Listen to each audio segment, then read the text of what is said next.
Bom dia! Fala, galera do nono ano! Tudo bem com vocês? Espero que sim. Vamos para mais uma aula de matemática. A apostila do terceiro bimestre. Estamos no módulo 27, sobre o estudo das funções. Página 403. A questão 13 é cancelada. Agora nós vamos para a questão 14. Rita e Miguel resolveram fazer uma corrida numa pista de atletismo de 2.000 metros. Para tornar a corrida mais justa, Miguel disse a Rita que a deixaria partir alguns metros à sua frente, afirmando que, mesmo assim, conseguiria vencê-la. O gráfico ao lado ilustra uma previsão sobre a corrida, supondo que Miguel percorre 4 metros por segundo. A cada segundo, ele percorre 4 metros. Rita percorre 3 metros por segundo. A cada segundo, a Rita percorre 3 metros e parte com uma vantagem inicial de 200 metros. Observe o gráfico e responda as questões. Analisem aqui comigo. A linha verde, representada pela letra maiúscula A, é o Miguel, porque ele partiu da origem da corrida. A linha amarela, representada aqui pela letra maiúscula B, é a Rita. A Rita partiu com 200 metros de vantagem. Observem bem. A corrida, ela tem 2.000 metros, certo? Quem será o vencedor? Aquele que chegar aos 2.000 metros antes. Então, vamos analisar a situação. Nós estamos aqui com a linha verde. Nesse momento aqui, com 200 segundos, o Miguel consegue ultrapassar quem? A Rita. E ele chega ao final da corrida com quantos segundos? 500 segundos. A Rita continua aqui com a vantagem dela. Aqui o Miguel já a ultrapassou e ela termina a corrida, que tem 2.000 metros. Ela chega à linha de chegada com quantos segundos? Com 600. Agora vamos analisar a letra A. Você acha que Miguel tem razão? Sim ou não? Quem sai vencedor? Vamos analisar aqui a resposta. Sim, Miguel tem razão, pois ele será o vencedor. Eu fiz uma observação aqui ao lado. Após 200 segundos de sua partida, que eu mostrei aqui para vocês, nós podemos grifar aqui, ó, após 200 segundos de sua partida, Miguel já terá ultrapassado a Rita. Ele conclui a prova com 500 segundos, ela conclui a prova com 600 segundos. Letra B. Escreva a expressão que representa a distância D. Então, nós queremos a distância D que cada um percorrerá em função do tempo T, em segundos. O Miguel, ele percorre 4 metros por segundo. Então, a distância do Miguel é 4 vezes o tempo. Então, a expressão que representa a distância para Miguel é D igual a 4 vezes T. Já a Rita percorre 3 metros por segundo, 3 vezes T, que é o tempo. Mas ela partiu com uma vantagem inicial de 200 metros. Então, a expressão algébrica, a expressão que representa a distância percorrida pela Rita é 200 mais 3 vezes T. 200 da vantagem inicial, mas 3 vezes o tempo, porque ela percorre 3 metros por segundo. Então, essa é a resposta da letra B. Na letra C, que distância percorre Rita ao final de 100 segundos? Para saber a distância percorrida por Rita após 100 segundos, nós vamos pegar a expressão da Rita e trocar o tempo T por 100. Então, fica D igual a 200 mais 3 vezes o tempo. 3 vezes 100. 200 mais 3 vezes 100. 3 vezes 100, 300. Então, a distância percorrida, 200 mais 300, 500 metros. Letra D. Quanto tempo Rita leva para percorrer 1.400 metros?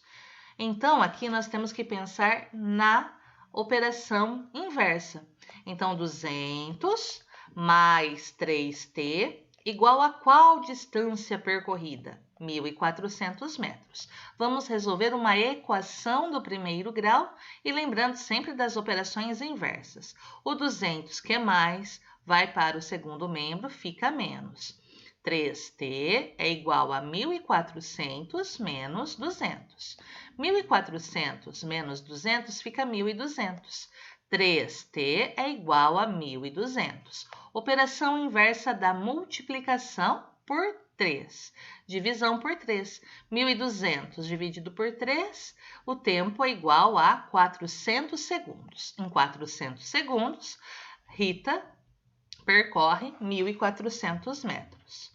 Agora, vamos para a letra E. Mantidas as condições previstas, qual é o tempo que cada um levará para percorrer a pista completa? A pista completa, ela tem 2.000 metros, ok? Então, nós vamos completar aqui com essa igualdade. A distância percorrida por Miguel é 4 vezes t, que é igual a 2.000. Então, o tempo para concluir a prova, 2.000 dividido por quem? Por 4, operação inversa. Então, o Miguel conclui a prova em 500 segundos, que foi o que nós observamos aqui no gráfico. A Rita, a expressão da Rita, deixa eu corrigir aqui é a letrinha D. A Rita percorre 200 mais 3t. A prova tem 2.000 metros. Então, 200 mais 3 vezes o tempo é igual a 2.000. Resolvendo a equação do primeiro grau, 2.000 menos 200 fica 1.800. 3 vezes o tempo é igual a 1.800. Então, o tempo é 1.800 dividido por 3. Tempo de 600 segundos, que foi o que nós observamos no gráfico também. Então, o Miguel gasta 500 segundos para concluir a prova, a Rita, 600 segundos. Agora, nós vamos para as questões do rumo ao ensino médio. Questão número 1. O metro quadrado do terreno de um condomínio fechado custa R$ 95. E há lotes de diferentes áreas, 1.000, 1.200, 1.500, 1.800 e 2.000 metros quadrados. Na compra de um desses lotes, o novo proprietário paga ainda uma taxa de R$ 4.170 para despesas com documentação. A fórmula que determina o valor Y gasto na compra,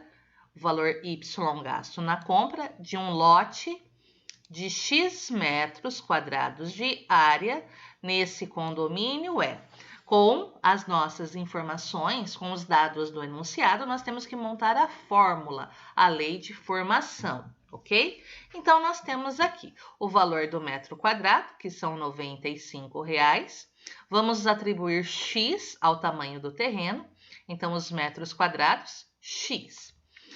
Sendo Y o valor que o proprietário pagará pelo terreno e R$ 4.170 a taxa para documentação, temos qual é o total a ser pago? O total a pagar, o Y, a taxa de documentação, que são os R$ 4.170, mais o tamanho do terreno, que é X, que é o valor do metro quadrado. Ou seja, nós ficamos com Y, que é o valor gasto na compra, igual R$ 4.170, que é o valor fixo para despesas com documentação, mais R$ 95,00 por metro quadrado. Se é por metro quadrado, é 95 vezes X, que é o valor do terreno ali em metros quadrados. Então, a nossa fórmula é Y igual a 4.170 mais 95 vezes X. Alternativa correta, alternativa A, ok? Agora, nós vamos para a página 404. A questão número 2. A questão número 2 é do Enem. O Enem é o Exame Nacional do Ensino Médio. Como não são adeptos da prática de esportes, um grupo de amigos resolveu fazer um torneio de futebol utilizando o videogame. Decidiram que cada jogador joga uma única vez com cada um dos outros jogadores. Cada jogador joga uma única vez com cada um dos outros jogadores. O campeão será aquele que conseguir o maior número de pontos. Observaram que o número de partidas jogadas depende do número de jogadores. Então, o número de partidas jogadas depende do número de jogadores. Nós temos uma relação de dependência, então podemos analisar que é uma função, certo? Como mostra o quadro. Quantidade de jogadores: 2, 3, 4, 5, 6, 7. Número de partidas: 1, 3, 6, 10, 15, 21. Se a quantidade de jogadores for 8, quantas partidas serão realizadas? Então, vamos acrescentar aqui, olha. Quantidade de jogadores: 2, 3, 4, 5, 6, 7, 8. É só acrescentar mais uma coluna. Vamos agora analisar o que está acontecendo com o número de partidas. Do 1 para chegar em 3, do 1 para chegarmos no 3, aumentou 2.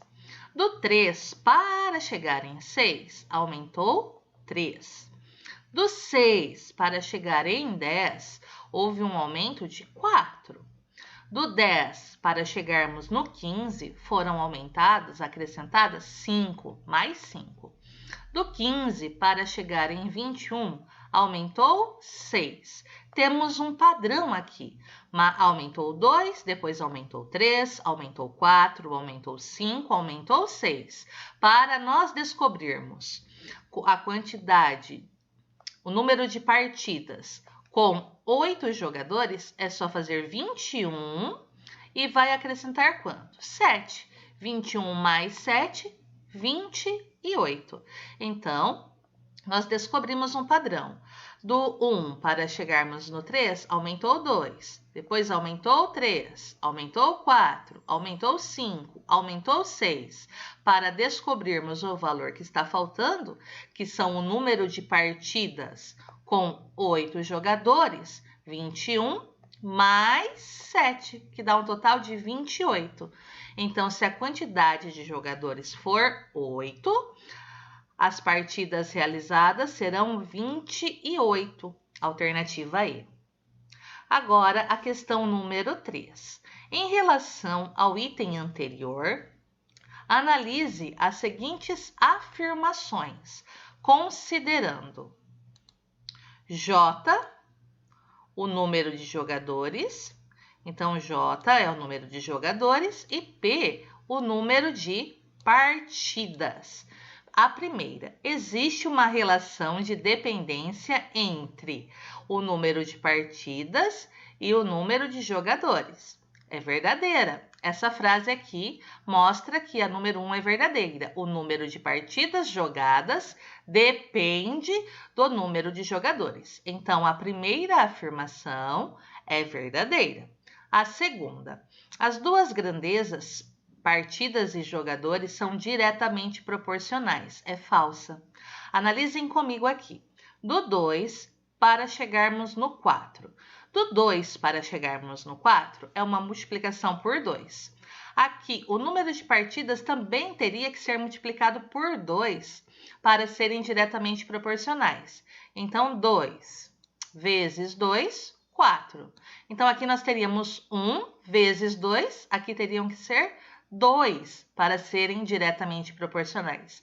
Então, essas grandezas são diretamente proporcionais? Não, elas não são diretamente proporcionais. A afirmação 2 é falsa. 3. A situação pode ser representada por essa lei de formação. Nós temos os jogadores vezes os jogadores menos 1, dividido por 2, que dá o número de partidas. Vamos verificar se é verdade. Quantidade de jogadores, 2. Vezes 2 menos 1, 1. 1 vezes 2, 2. Dividido por 2, 1. Certinho. Vamos verificar agora aqui com 3. 3 menos 1. Ficam 2.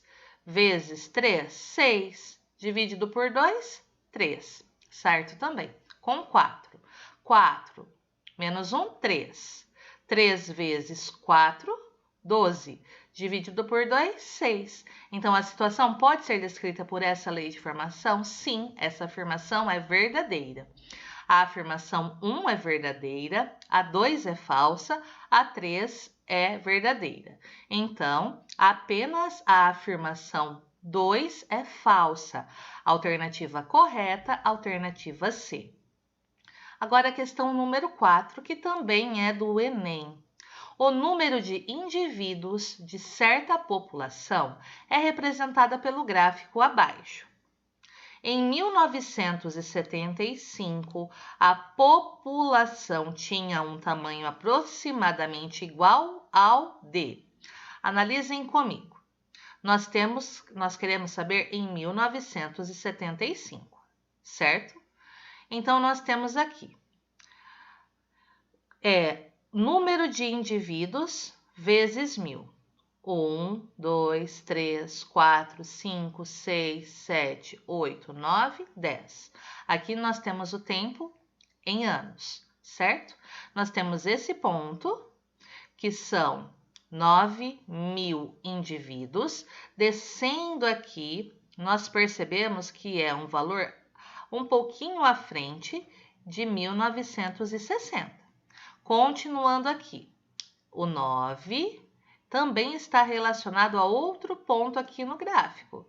Esse valor está aqui, ó, entre 1970 e 1980, que é o 1975. Então, em 1975, a gente sobe aqui, descobre que tem o mesmo valor que esse valor aqui, que é um pouquinho à frente de 1960. Certo? Não é 1960, não é 1967, porque aqui, olha, no meio é 1965.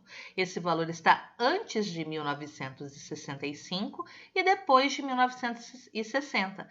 Então, é em 1963. Então, no gráfico, nós olhamos aqui, 1970, 1980. Aqui no meio é 1975. Subi. Encontrei esse ponto no gráfico. Ele está associado a 9.000 indivíduos, que está associado também a esse ponto no gráfico. Aí você desce e descobre que é um valor um pouquinho maior que 1960 e menor que 1965, que é em 1963. Questão número 5. A questão número 5 também é do Enem, do Exame Nacional do Ensino Médio. Os congestionamentos de trânsito constituem um problema que aflige todos os dias milhares de motoristas brasileiros. O gráfico ilustra a situação representando, ao longo de um intervalo definido de tempo, a variação da velocidade de um veículo durante um congestionamento. Quantos minutos, eu quero saber quantos minutos, o veículo permaneceu imóvel, ou seja, parado, ao longo do intervalo de tempo total analisado. Então, ele permaneceu parado. Vamos analisar. Nós temos as alternativas A, que é 4, B, 3, C, 2, D, 1 e E, 0. Se o veículo ficou imóvel, um veículo está imóvel quando a velocidade é 0. Então, nós temos que procurar aqui no gráfico onde a velocidade ela está igual a quem? Igual a 0. Aqui a velocidade não está igual a 0. Aqui a velocidade está constante a um determinado valor. Aqui a velocidade também não está igual a 0, certo? Agora, nesse intervalo de tempo, aqui nós temos que a velocidade está igual a 0, certo? Então, observando o gráfico, os valores iguais a 0 são no intervalo de 6 a 8 minutos. A velocidade está igual a 0 quando o gráfico ele está sobre, exatamente em cima do tempo. Aqui o tempo é quando ele está exatamente em cima do eixo do tempo, que é quando a velocidade está igual a 0. Então, quando o gráfico fica aqui em cima do eixo tempo, que é o eixo x, é porque a velocidade está igual a 0. Se a velocidade está igual a 0, é porque o carro permaneceu imóvel, permaneceu parado, de 6 a 8 minutos. Quantos minutos ele permaneceu parado? 2 minutos. E assim, nós concluímos o módulo 27. O módulo 28, resolução de problemas e investigações matemáticas, ele é cancelado. Nós não faremos esses problemas agora. Nós temos que dar continuidade e trabalhar assuntos novos. Combinado? Então, na nossa próxima aula, começaremos a apostila do quarto bimestre, combinado? Então, próxima aula, apostila do quarto bimestre, com conteúdos novos. E qualquer dúvida, vocês já sabem. Ah, professora, estou com dúvida. Entre em contato comigo. Eu sempre fico muito feliz em ajudá-los e esclarecer as dúvidas. Por hoje é só. Próxima aula, apostila nova, apostila do quarto bimestre. Um beijo. Tchau, tchau.